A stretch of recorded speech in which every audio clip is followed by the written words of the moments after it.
There are people you move on from, and there are people you don't. Even when it ended, even when years pass, even when nothing is happening, they stay. They show up in your field, in your thoughts, in your body, in the strange timing of your life. And I want to start with the premise my whole channel rests on. See, we're souls having a human experience. So, from that perspective, this isn't mysterious. Some bonds aren't formed in this life. This life is where they get completed. And this doesn't mean you go chase them. It means you stop misreading the pressure as continuity. Sometimes it includes romance, sometimes it doesn't. But the engine is completion, an agreement of contact, a designed meeting point where something finishes in form. And if you've ever felt a bond that seems older than the story, older than the timeline, older than what actually makes sense, you're not imagining something random, you're registering recognition. So here's what this video is going to do. I'm going to give you a clean model for 3 different bond forces. Then I'm going to give you a practical way to tell which one that you're in without overthinking it. By reading or identifying what the bond does to your coherence, I'm going to show you what completion actually looks like. Because completion does not always mean reunion, right? So one more line before we go further. Intensity is not proof. A bond can be intense for many reasons. So the question isn't how intense is it? The question is, what is the soul completing through this contact? All right, so 3 bond forces. The first one's coherent bond, role loop bond, and contract pressure bond. So they can overlap, but they're not the same. And if you don't separate them, you'll misread the entire situation. So let's start with a coherent bond. Now, coherent bond is coherent. It's pretty, the name says it all. It doesn't require you to fracture yourself to keep it. It doesn't demand urgency. It doesn't produce constant inner debate. It has a simple signature. You become more you. Not more perfect, but just more you. And it creates cleaner timing, cleaner truth, cleaner boundaries, more presence. So the bond doesn't pull you out of yourself, it returns you to yourself. Clean love doesn't require self-abandonment. Sometimes the chapter closes and sometimes seasons change. But even when they end, they resolve cleanly. So the pressure dissolves. Yeah, you can miss the person, but you don't feel trapped in the bond. You don't feel haunted by it. Now, that open feeling is the next category, the role loop bond. So a role loop bond is when the contact activates a role that you've lived before. Sometimes you can feel it instantly. You meet them and suddenly you're no longer neutral. You snap into a version of yourself, the caretaker, the chaser, the prover, the one who waits, the one who overgives, the one who tries harder, the one who disappears. So you kind of get the drift. And in the soul first model, the reason this matters is simple. So the soul repeats roles until the role completes. The soul repeats roles until the role completes. A role loop isn't punishment. It's repetition without pressure, because the soul isn't trying to entrain you, it's trying to finish a pattern that's already in form. So role loops can feel fated, not because they're meant to last, but because they're meant to reveal the role. Fate is often just repetition without conviction. So role loops generate intensity because the role carries a charge, and charge gets mistaken for love all the time. But here's the interesting part and clue. In a role loop bond, you become less coherent. Your timing gets messy, you end up second-guessing yourself, you compromise what you know, and you make yourself smaller. You abandon your signal to maintain contact, and the bond stays alive because the role stays fed. That's not romance, that's a loop. Which brings us to the third force. And this is the one most people are describing when they say, they just won't leave my system. And that's the contract pressure bond. So now contract pressure bonds are different. This is what people mean when they say, I feel like I've known them forever. Or this feels older than this life. This didn't end, it just stopped. A soul contract, the way I use the word, is not a vow of romance. It's not you must be together. It's an agreement of contact where something completes in form. And that completion can be as simple as a truth finally spoken, or a role finally ended, a pattern finally broken, a debt finally released, forgiveness that finally is real, a boundary finally held, and a love finally blessed without possession. And that's just a few examples, but contracts are not always pleasant. They're precise. They press on the exact place that needs to finish. And that's why these bonds don't just fade. They stay because the completion hasn't happened yet. Some bonds are not relationships, they're thresholds. Now, threshold bonds change you. They rearrange your identity, they force choices, they expose what you can no longer pretend. So they're less about romance and more about alignment. So now the question becomes practical. How do you tell what you're in? Here's the discernment method. This is not therapy language, this is coherence language. And let me say this as clearly as I can.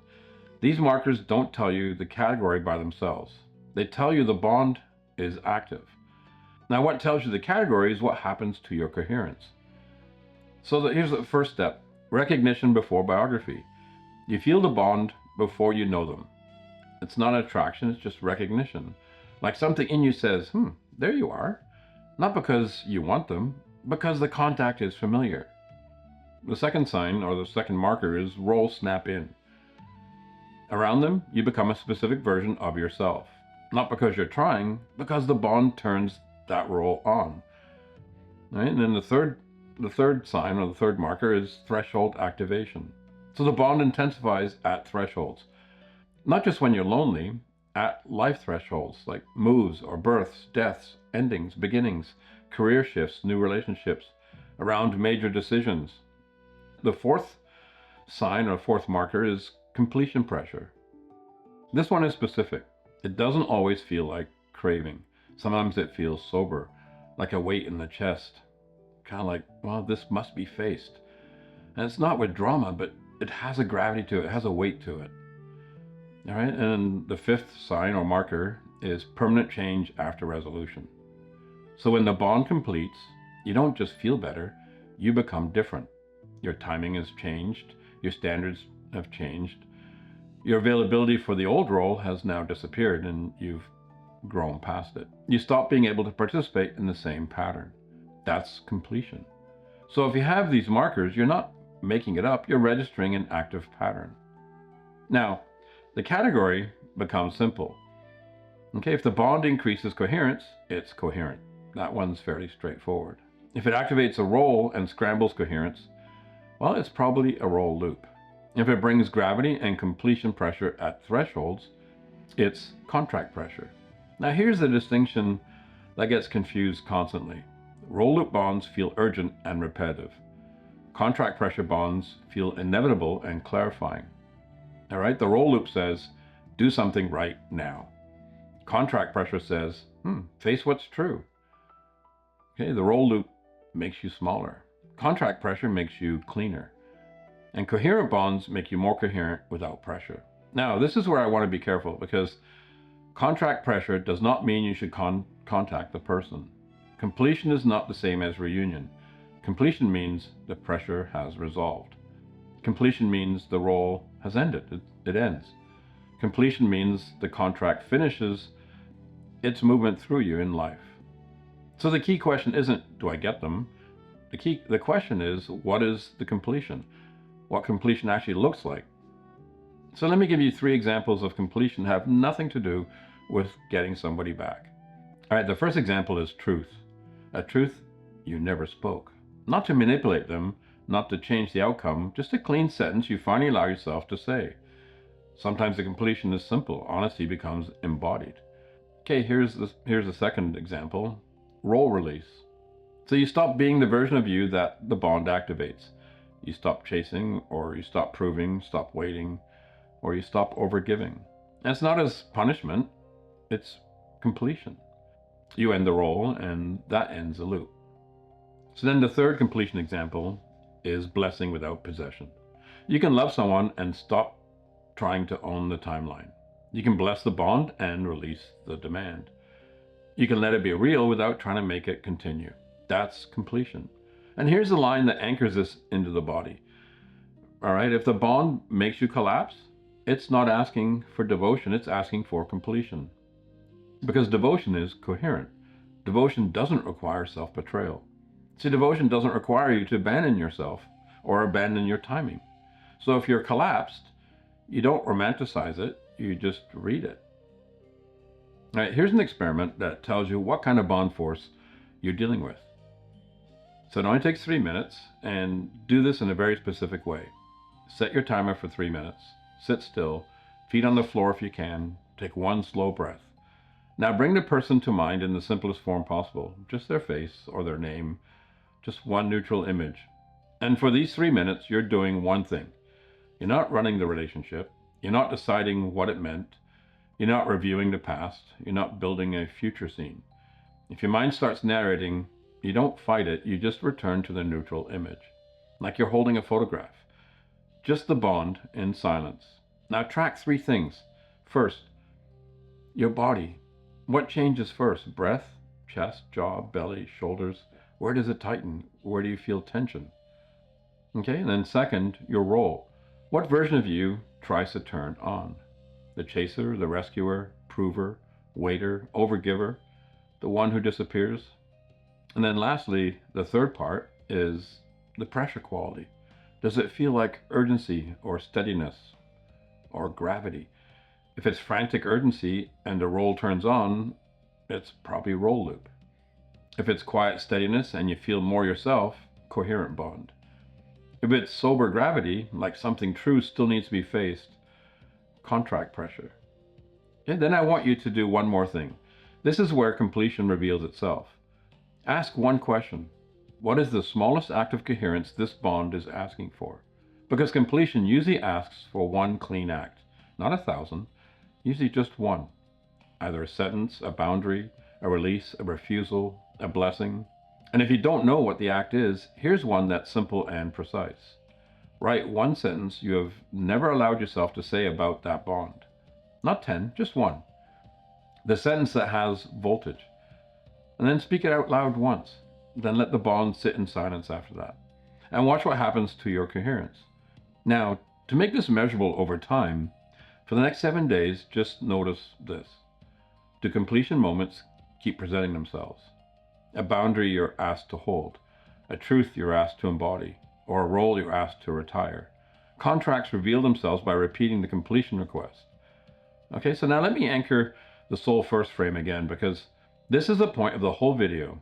The soul is already present, it's already oriented.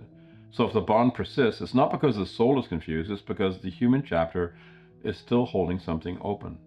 Either a role, a vow, a fear, a boundary not yet held, right? A truth not yet embodied. That's where completion lives. Completion is the soul recovering its own energy from an unfinished shape. And when completion happens, it's kind of unmistakable. Not because everything becomes perfect, but because the pressure just drops. The echo ends. The role loses power. And your timing starts to return. You stop negotiating with yourself. The bond becomes clean inside you. Whether or not the person is in your life, that's irrelevant. That's completion. Some bonds don't end, they complete or they echo. Here's what I've learned. If someone stays with you, don't rush to name it meant to be. Sometimes it is. But the more reliable question is really this. What is this contact completing in you? Because each bond force has a signature. If it's coherent, you'll notice it. Your timing gets cleaner, your truth gets simpler, your self returns. If it's a roll loop, it'll also be obvious. A specific version of you turns on and your coherence drops. And if it's contract pressure, it won't feel like hype. It'll feel like gravity, especially at thresholds, until one clean completion act is done. So don't guess. Do the 3-minute read, bring them to mind without narration, and track what happens. Your body, your role, and the quality of pressure. Then you'll have data, not drama. So 3 minutes, then tell me what showed up. Urgency, coherence, sober pressure, or nothing changed. Nothing is always data too. And if you want the companion framework that helps you read timing in real time, so you don't confuse pressure with truth, watch Why You Lose Clarity by Lunchtime next. And that's it.